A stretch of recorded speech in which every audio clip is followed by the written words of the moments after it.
mata kepada yang kudus kepada anjing, permata kepada babi, dikatakan ya nggak? Kita udah berbicara last week. Now we go back from the beginning, first 1. Oke, kalau saudara punya, kita akan mungkin baca sama-sama di sini juga nggak apa-apa di depan saudara. Oke, 1, 2, 3. Judge not that ye be not judged, for with what judgment ye judge, ye shall be judged, and with what measure ye mete, it shall be measured to you again. And why beholdest thou the mote that is in thy brother's eye, but considerest not the beam that is in thy own eye? Or how wilt thou say to thy brother, let me pull out the mote out of thine eye, and behold, the beam is in thy own eye? Thou hypocrite, first cast out the beam out of thine own eye, and then shalt thou see clearly to cast out the mote out of thy brother's eye. Yang ada bahasa Indonesia, tolong bacakan. Thank you sebelumnya. Bahasa Indonesia. Jangan kamu hakimi. Thank you. Jangan kamu menghakimi, kamu tidak dihakimi. Yep. Karena yang penghakiman dengan penghakiman yang kamu pakai untuk menghakimi, kamu akan dihakimi dengan ukuran yang kamu pakai untuk mengukur, akan diukur kepadamu. Mengapa engkau melihat sumber di mata saudaramu, sedangkan balok di dalam matamu tidak engkau ketahui? Bagaimanakah engkau dapat berkata kepada saudaramu, biarlah aku mengeluarkan selumbar itu di matamu, padahal ada balok di depan matamu?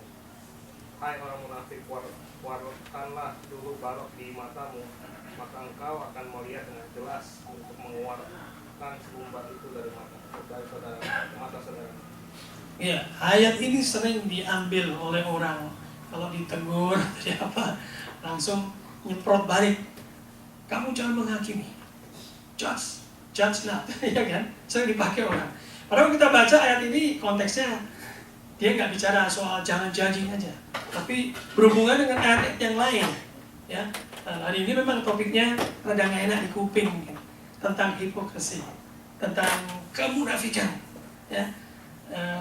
Kita semua mengalami, right? Di sini saya mengalami, semua mengalami. Saya kira we are going through, kita melewati fase yang sama. Orang di dunia sering bilang, wah di gereja itu begini. Ya, ini ada satu cerita, seorang jemaat satu gereja nggak ke gereja lagi. Kemudian suatu hari divisit oleh pastornya. Pastornya datang. Terus dia dengan bangga dia bilang, pastor, saya udah gak pernah lagi ke gereja.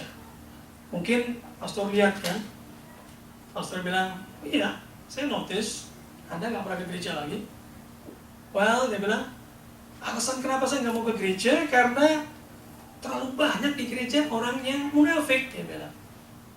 Terus pastor dia bilang, well, dia dengan senyum, dia tenang, dia bilang, jangan hal demikian ini membuat kamu jauh dari gereja. Nggak apa-apa kok, masih ada ruang satu lagi untuk orang yang munafik di gereja. Maksudnya dia keledek orang ini, dia sendiri munafik, ngerti nggak saudara? Dia bisa ngatain orang di gereja itu banyak orang munafik. Pernah nggak dengar gitu saudara? Di gereja orang bilang gitu. Di luar itu orang bilang, gereja itu apa sih isinya orang munafik? Padahal kita lihat di luar juga banyak orang munafik. Kenapa sih nggak mau ke gereja just orang munafik? Di mana-mana orang munafik banyak. Tapi today kita coba akan lihat bagaimana, apa sih konteks Yesus maksud dari judge not itu, jangan engkau menghakimi. Ya, jadi banyak orang quote ayat yang pertama tadi di luar dari konteks yang sebenarnya. Karena Yesus berbicara mengenai jangan menghakimi dalam konteks dia berbicara mengenai orang yang munafik. Ya, tentunya saya juga nggak setuju kalau kita menjadi orang yang suka judge orang lain. Right? Kita nggak mau dong judging orang juga nggak mau dijudge. Gitu. Nah, tapi kita lihat konteksnya apa Tuhan Yesus berbicara. Ya. Biasanya konteks nomor 1, ayat 1 itu memang tidak disukai orang, apalagi kalau orang itu ditegur, diberitahu, ya kan, dinasihati, dia langsung berbalik. Dia katakan, jangan engkau menghakimi orang lain dong. Oke, kita lihat relationnya dengan ayat yang lain ya. Nah, kenapa kita nggak boleh menghakimi, kata Tuhan Yesus? Kenapa kita nggak boleh?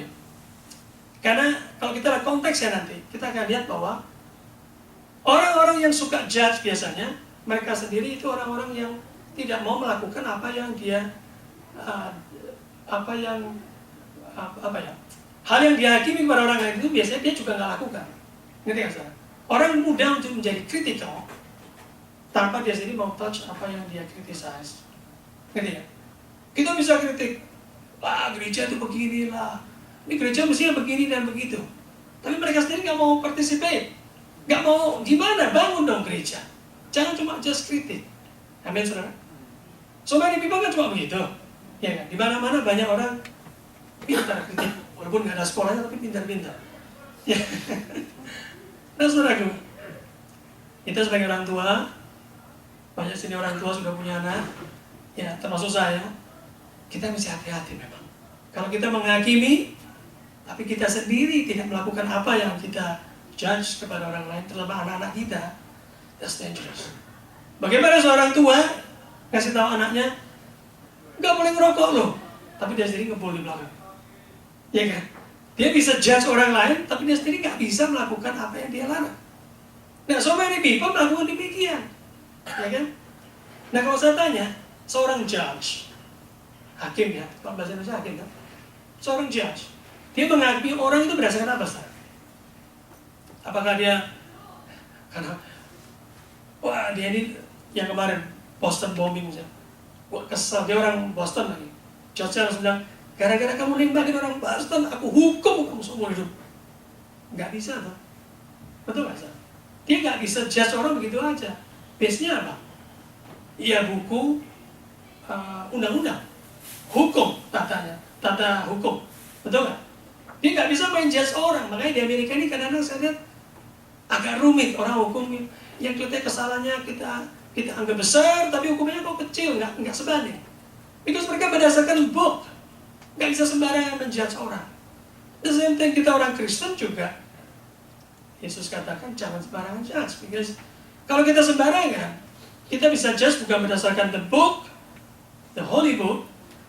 Kita judge berdasarkan our feeling, our thought, likes and dislike. Kita suka, kalau kita suka ya kita hukum atau kita judge kecil atau baik.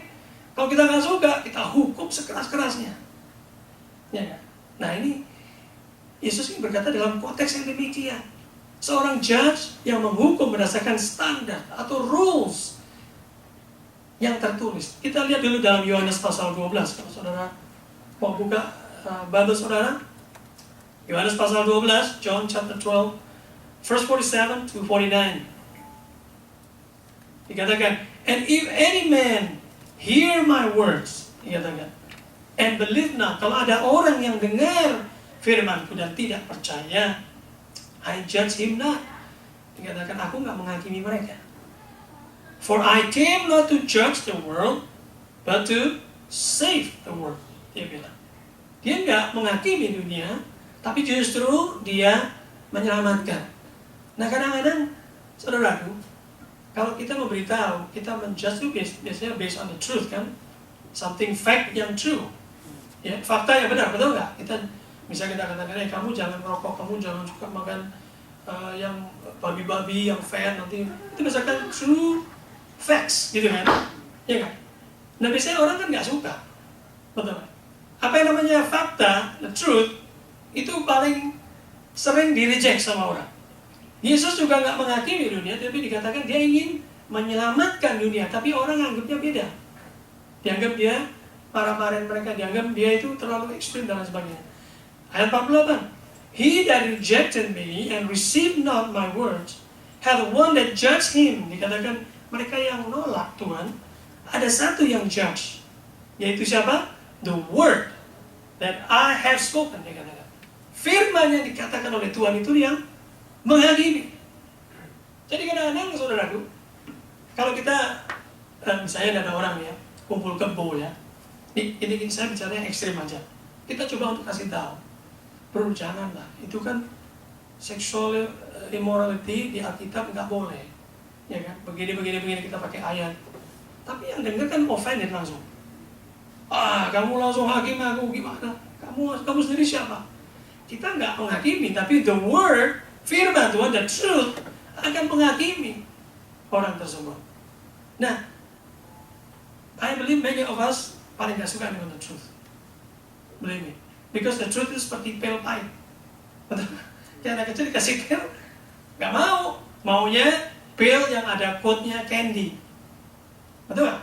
Waktu kecil suka pahit-pahit. Wah hebat, saya acungi jempol. Saya gak doyan. Dulu zaman waktu saya kecil, namanya puyer, mungkin masih ingat ya, papa mama dari Yulia, kita dikasih puyer ya. Puyernya itu nggak ada kayak sekarang. Anak saya mau diperiksa aja, mau stroberi apa ditanya itu sogokannya itu loh untuk mulut dia ditanya mau stroberi atau apple. Saya bilang durian. Bayangin, zaman kita dulu, mama papa kalau kamu sakit buka mulut, kasih dipuyer. Nggak mau, no, nggak bisa tuh ya, dimarahin kan. Ayo, kalau kamu begitu kasih ayo. That's the truth. Kebenaran itu seperti pil pahit kadang-kadang, ditelan nggak enak, tapi menyembuhkan. Amen. Kalau kita kasih tahu orang the truth tentang firman Tuhan, apalagi nggak mau, makanya dia langsung nembak balik kan. Kamu jangan ngakini dong. But we don't. Firman yang mengatakan demikian. The same shall judge him in the last day. Jadi waktu kita beritakan firman, saudaraku, sudah, dia nggak terima ya sudah. Bahkan dikatakan, nanti hari terakhir, firman itu akan menghakimi.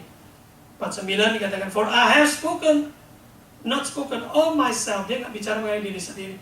But the Father which sent me, He gave me a commandment, and what I should say, and what I should speak. Firman itu seperti pil pahit, kebenaran. Banyak orang nggak suka. You know, some people benar-benar mereka nggak feel offended, mereka merasa kayak diserang kalau mereka dibicarakan soal yang salah dalam hidupnya, ya. Apalagi kita against mereka punya kesukaan, wah itu udah. Pokoknya generally speaking, orang umumnya nggak suka kebenaran. Saudara suka kalau ke dokter, bayar mahal, dibilang sakit. Tapi kita cari dokter, bodohnya siapa ya? Betul. Kalau di Amerika juga udah mahal-mahal cari dokter, udah gitu nggak mau dengar. Dokter ngomong apa? Loh, you cari dokter, udah bayar, dokternya ngomong apa? Kita nggak mau dengar kan? Di sini ada yang suka dokter ngomong apa aja, apalagi mengenai penyakit, dia suka. Coba ada angkat tangan sini, nggak ada tau. Apalagi kalau sakitnya berat-berat, dok please, don't tell me, bilang ke kucing saya. We don't like such truth di dalam hidup kita. But you imagine di dunia ini kalau nggak ada judge, imagine masalah. Kalau di dunia ini nggak ada yang benar, nggak ada kebenaran, tidak ada hakim, jadi apa dunia ini? Jadi berantakan nggak? Kacau nggak karan-karan, betul nggak? Memang orang diatur susah. Dibilang kecepatan 40 ya lari 45, 80 ya 85 atau 90. Kalau diperingatin polisi, kesel kan? Wah, cuma beda dikit lah. The same thing, the truth is always like that. Kebenaran itu selalu ya mencoba sesuatu yang clear, cut and dry kesannya. Tapi it release and brings liberty. Amen? Membebaskan. Ya kan? Cuma kita ya gak suka. Nah, first dari tadi kembali ke ayat 3 dan 4 di pasal Matius 7. Saudara kembali sana sedikit. Di sini Yesus berkata, why do you see the speck that is in your brother's eye? Kenapa kamu melihat hal yang kecil di mata saudaramu, tapi engkau nggak melihat apa? Balok besar di matamu sendiri. Ya. Yang kecil di mata orang, kita bisa bilang, matamu kotor tuh. Tapi yang besar di mata sendiri, kita nggak bisa lihat, kata Yesus. Nah, kadang-kadang kita menjudge karena kita pakai kacamata yang kita tahu. Kalau kacamata kita bias, apalagi. Kalau kita nggak suka sama orang, judgement kita ya akan begitu bentuknya. Ya nggak? Nah, Yesus katakan kalau kamu sendiri bukan mengikuti firman, jangan sungguh, jangan coba-coba judge orang lain. Nah, saya agree dengan itu.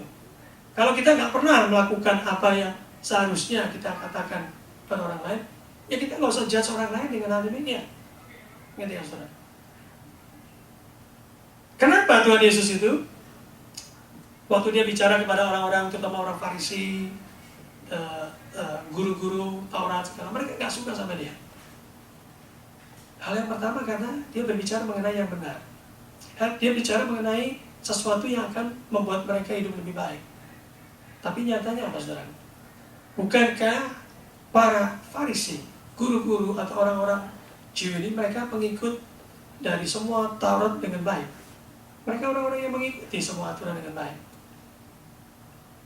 Tetapi Yesus katakan, masih ada yang kurang dalam hidupmu, engkau ini orang-orang yang munafik.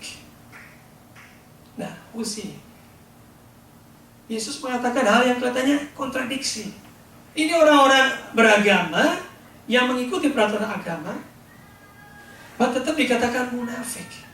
Makanya ayat mengatakan kalau hidupmu tidak lebih kudus, lebih baik, lebih benar daripada orang-orang ini, ya kan? Kita nggak bisa masuk dalam kerajaan surga dikatakan. Nah, kita akan lihat dalam konteks sekali lagi hipokrisi. Hipokrisi. Ya. What's the problem dengan orang-orang Farisi, guru-guru ini? Mereka mengikuti peraturan-peraturan di dalam hukum Taurat. But the problem is mereka cuma melakukan hal tersebut untuk dilihat orang. They just perform, act out, hanya melakukan supaya orang tahu. Dikatakan, Yesus katakan bilang apa? Mereka doa di pasar-pasar, gitu, pakai jubah yang panjang, pakai apa tuh zaman dulu kayak yang bulat-bulat tuh namanya apa sih? Yang kayak orang doa, kayak rosario tasbih atau apa? Mereka pakai itu kan? Buat ngitung doa. Jadi supaya kelihatan orang, tapi dalam hatinya kelakuannya sebenarnya bukan begitu. Dan supaya Yesus always rebuke, marahin orang-orang ini. Kalian orang yang munafik. Nanti kita akan lihat ayat-ayatnya, saudara. Nah, saudara, dalam thefreedictionary.com pengertian hipokrisi itu ini. The practice of professing beliefs, feelings, or virtues that one does not hold or possess. Falseness. Nomor 2, an act of instance of such falseness. Jadi suatu praktis kebiasaan tentang apa yang dia percaya, dia rasakan tentang kebaikan, tapi sebetulnya dia nggak punya. Jadi dia cuma apa saudara? Dia cuma acting aja, pura-pura. Bisa nggak kita pura-pura? Oh bisa. Kita semua ini jago main sandiwara, kan ada lagunya. Panggung sandiwara kita. Ya toh, kalau di gereja semuanya tidak kelihatan, you know. Tapi kalau di rumah atau di lagi jalan kita nggak tahu pikirannya apa.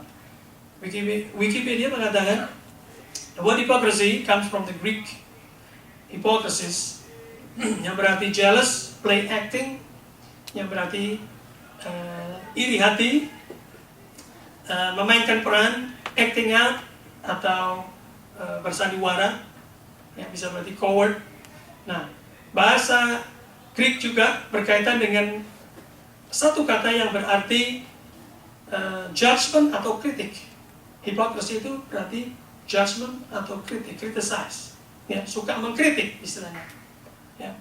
Jadi, simply put, kata dari hipokrisi sendiri berarti yang sering diucapkan berarti suatu to act as on a stage. Jadi zaman dulu saudaraku di Greek mereka itu ada sandiwara, ya.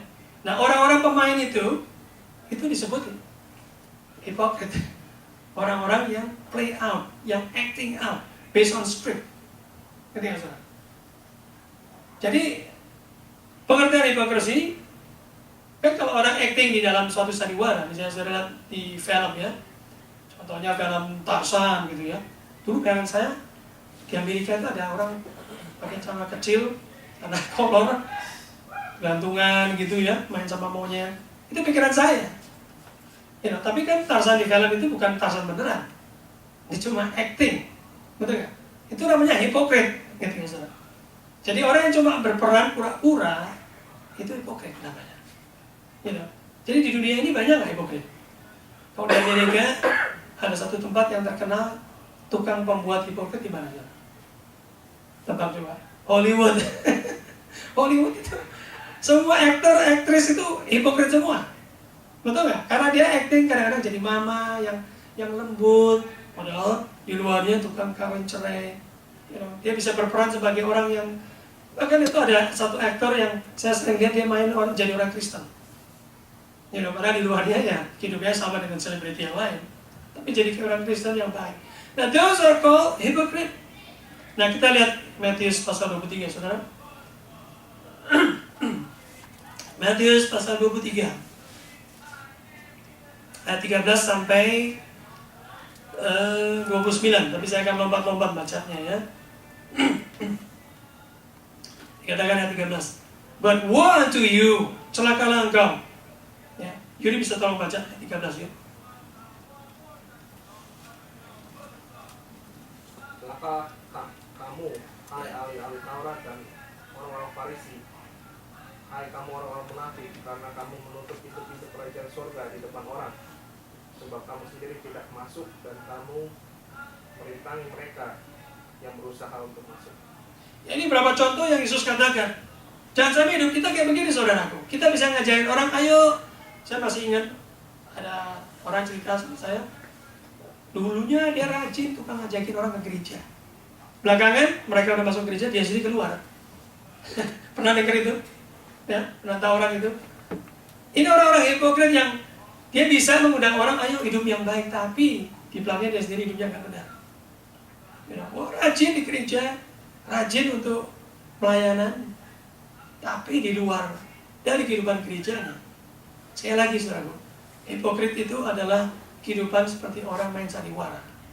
Kita bisa main sandiwara, ya kan? Di luarnya beda lagi. Ayat 14, Yuri. Celakalah kamu, hai ahli-ahli Taurat dan orang-orang Farisi, hai kamu orang-orang munafik, sebab kamu menelan rumah janda-janda, sedang kamu mengelabui mata orang dengan doa yang panjang-panjang. Sebab itu kamu pasti akan menerima hukuman yang lebih berat. Oke, thank you. Lihat saudaraku, mereka ini orang-orang agama bisa doa panjang kan? Tapi dikatakan mereka apa tuh? Devour widows. Berarti mereka punya sexual immorality. Nah, kita dengar kan ada preacher-preacher yang begini jatuh dalam sexual immoral acts. Jadi bisa aja acting. Kalau di luar sana atau di rumah atau di tempat lain beda. Terus ayat 23, Yuri. Ingat tuh, dikatakan oleh Yesus selalu, celakalah engkau. Ayat 23, pasal yang sama, Yuri. Celakalah kamu, hai ahli-ahli Taurat dan orang-orang Farisi, hai kamu orang-orang munafik, sebab persepuluhan dari selisih ada semanis dan jika kamu bayar, tetapi yang terpenting dari hukum Taurat kamu abaikan, yaitu keadilan dan belas kasih dan kesetiaan. Dan yang satu harus dilakukan dan yang lainnya jangan diabaikan. Saudara ingat cerita Tuhan Yesus waktu orang-orang memberikan persembahan, bukan? Nah, zaman dulu orang-orang yang demikian ini mereka acting kelihatan supaya loh, saya memberi persembahan. Jadi mereka memang sengaja supaya orang bisa melihat bahwa mereka ini generous, mereka ini suka memberi dan sebagainya. Tapi cuma performance, tapi kalau ada orang butuh, mereka nggak peduli. Ya ini, ayat 27. Lanjutkan Yuri, tolong.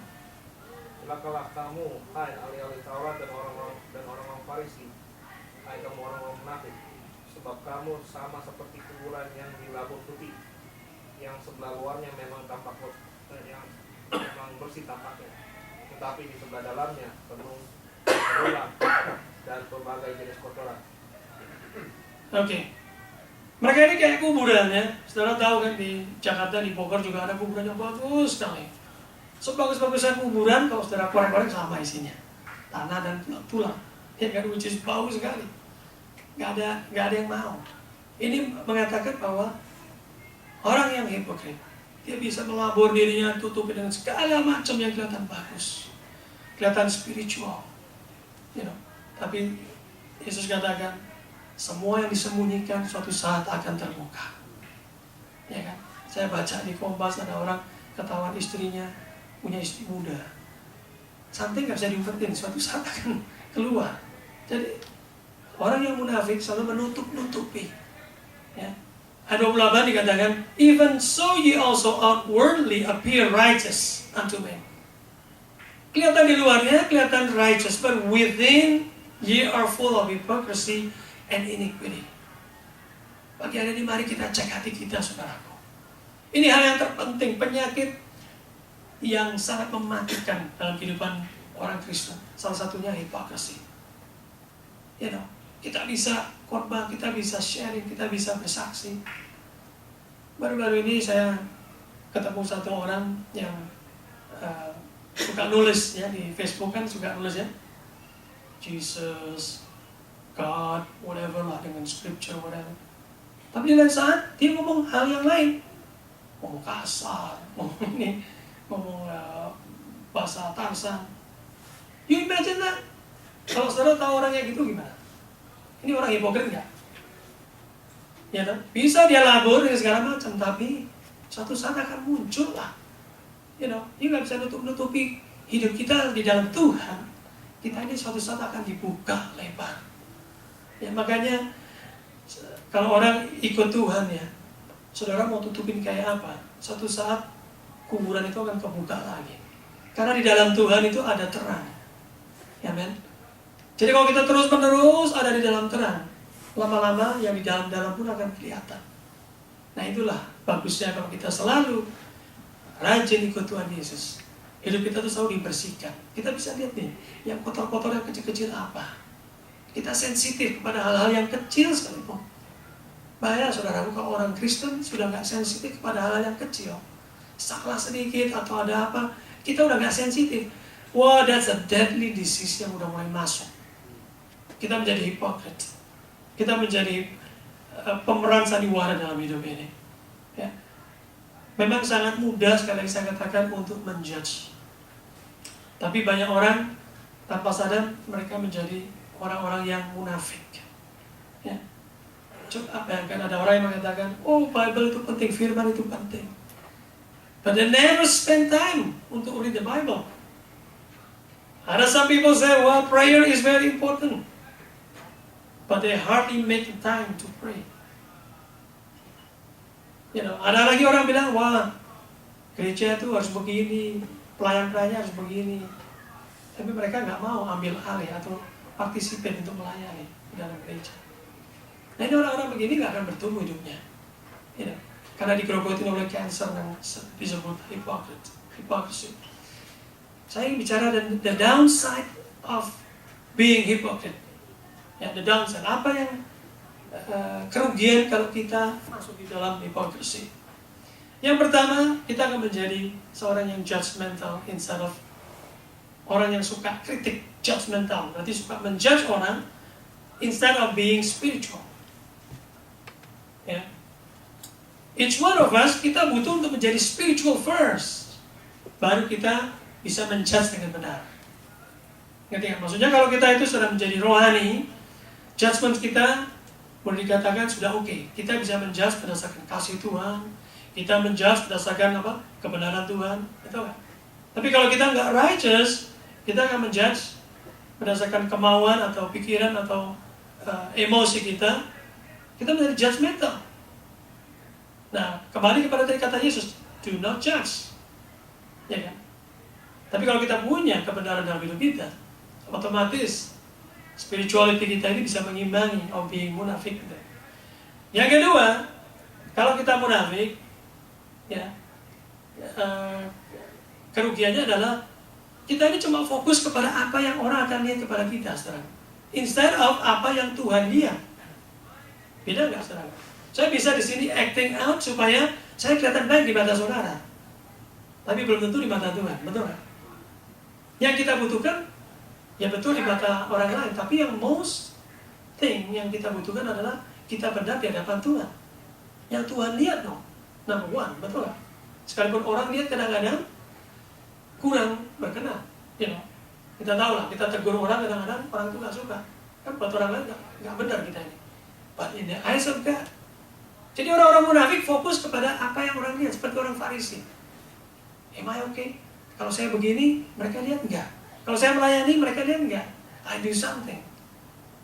They're really concerned about apa yang orang pikir.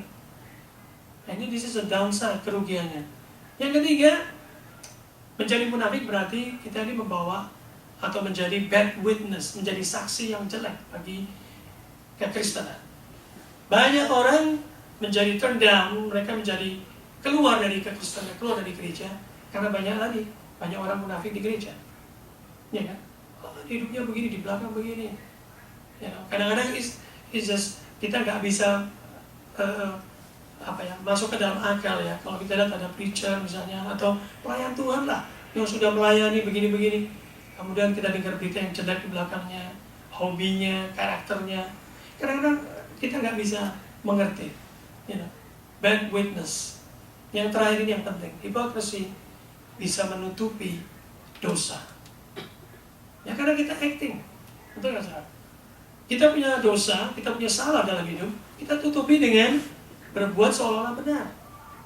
Karena itu saudaraku, saya sarankan, ya terutama di keluarga, suami istri misalnya, kalau ada yang sedikit masalah, bisa aja sih ditutupinya kan, smile di luar, but inside you feel, I have to fix it, I have to do something about it. Kita mesti lakukan sesuatu, perbaiki saudara. Kalau enggak kita jadi hipokrit. Ya, and we don't want to do that. Ya. Jadi kalau orang hipokrit, I said it's very dangerous, sangat berbahaya. Karena hipokrisi itu bisa memproteksi seseorang untuk didisiplinkan, untuk dikoreksi, untuk dibentuk. Ya kan? Kalau orang nggak mau dikoreksi, orang ini nggak bisa diperbaiki hidupnya dan dia susah untuk mengenal Tuhan dengan benar karena karakternya nggak bisa berubah-ubah. Kita lihat di dalam Matius 7 ayat yang kelima, saya kembali ke sana. Yesus katakan, you hypocrite, engkau orang yang munafik, first, dikatakan, ambil balok yang di matamu, dikatakan. Then you will see clearly, ada speck di mata saudara. Ya, artinya apa? Ada sin kadang-kadang dalam hidup kita. Kalau kita nggak remove itu, kita nggak bisa judge orang. Judgment kita pasti salah. Ya, karena dipengaruhi oleh sin tadi yang nggak pernah dalam hidup kita. Ya. So the last thing I want to say is, sekarang apa yang harus kita lakukan supaya kita tidak menjadi hipokrit dalam kekristenan kita? Simple. Become the doer, menjadi pelaku dari firman. Jangan hanya menjadi pendengar firman Tuhan. Amen. Just lakukan firman. Kalau kita melakukannya, saudaraku, kita nggak khawatir untuk berkata-kata tentang kebenaran kepada orang lain tanpa menjadi you judging other people. Saya ingat kadang-kadang bos di perusahaan tuh suka begitu ya. Anak buahnya telah sedikit diomelin. Datang lu mesti on time, pulang jangan too early. Dia sendiri caw seenaknya. Betul kan? Kadang-kadang kita kesel mereka kan. Nah ini hipokrit juga. Mereka kasih burden ke orang lain. Jangan sampai demikian. Ya, kalau saudara nanti melayani orang, ya orang luar masuk jadi Kristen, remember this, become the doer of the word. Jangan menjadi to be the hearer.